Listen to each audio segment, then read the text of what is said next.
Halos sunod-sunod ang naganap na aksidente kinasasangkutan ng mga bus nitong nakaraang araw. Noong Lunes, sumalpok sa poste ng flyover ang bus ng Everlasting Transport sa Commonwealth Avenue, Quezon City. Mahigit 40 pasahero ang sugatan. Sa Caloocan naman, nagkabanggaan ng isang bus at truck. Halos 30 ang naospital dahil sa minor injuries. Sugatan din at 33 ng tumagilid ang isa ring bus malapit sa may Kawayan exit ng North Luzon Expressway. Ang sunod-sunod na aksidente kinasasangkutan ng mga bus na ating tatalakayin ngayon. At sa ating talakay, kasama natin sa studio si Ma'am Gigi Reyes, Officer in Charge ng Public Affairs Office ng LTFRB. Ma'am Gigi, good morning ha. Good morning po, Sir Igan. Good morning po sa inyong mga Anong latest dito sa Everlasting Transport 30-day preventive suspension? Kahapon po ay nagpasagawa na po ng preventive suspension para po dito sa Everlasting.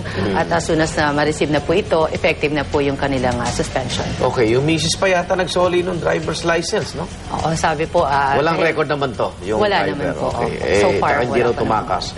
So nakikipagtulungan naman po sa investigasyon yung kumpanya, pati mga biktima. Kasi problema rito minsan ng biktima pag nagamot na, di ba? Hindi na ganun ka-consistent eh. Actually, yung pong sa assistance post para sa mga pasahero, immediately ho naman ay binigay naman po ng kumpanya at doon po sa iba ay patuloy naman po yung assistance din daw po nila.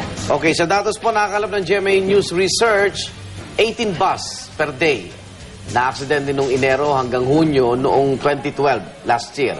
Ngayon ho ba, kamusta naman yung bilang ng mga aksidente ng bus? Same period, although di pa tayo Hunyo, nasa pa lang tayo, Abril. Ano na ang talan nyo ng aksidente? Well, siguro sa amin, no, yung na-issue na namin pong preventive suspension for January to March. Actually, base po doon sa naging datos namin, meron na po kaming 31 cases of preventive.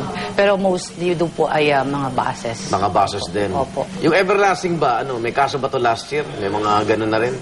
May mga accident po sila, pero yung sa ngayon pong taon, ito pa lang naman po.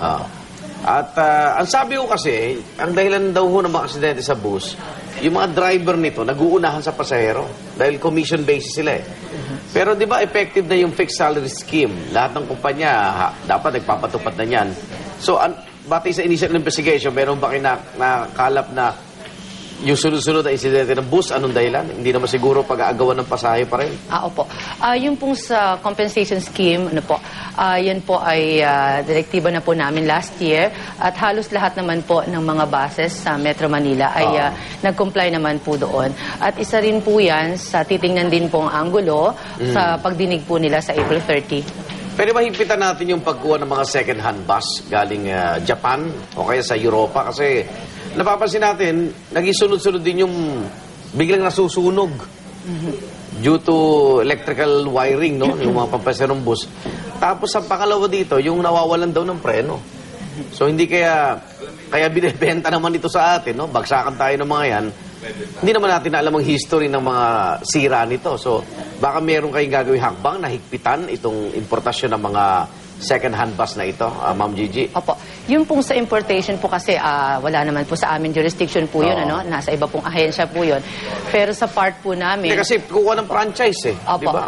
Definitely, that would be part ng consideration din po, ng pag-accept din po ng application kung ito po ay i-dropping substitution, ipapalit doon po sa luma. Opo. So, it will be subject din po for inspection din po. Ito po ba Everlasting nakasama sa dati yung listahan ng killer bus dyan sa Commonwealth?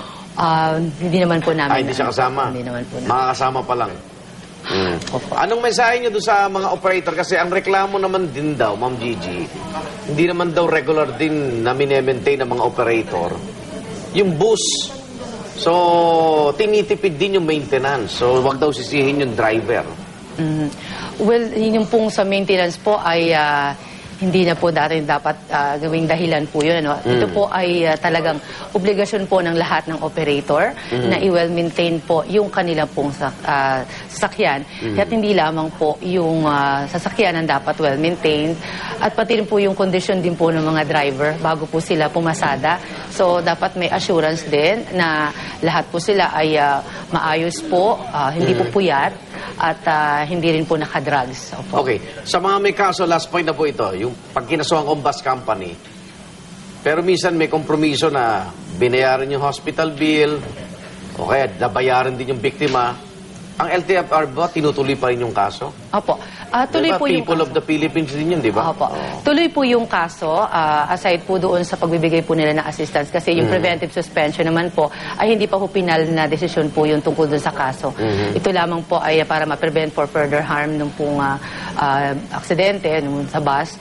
At yung pong pagdinig ay tuloy pa rin po yun until Ingat. Ingat sa pagbiyahe. Maraming salamat. Gigi Reyes po, Officer in Charge ng Public Affairs Office ng LTFRB. At yan po ating naging talakayan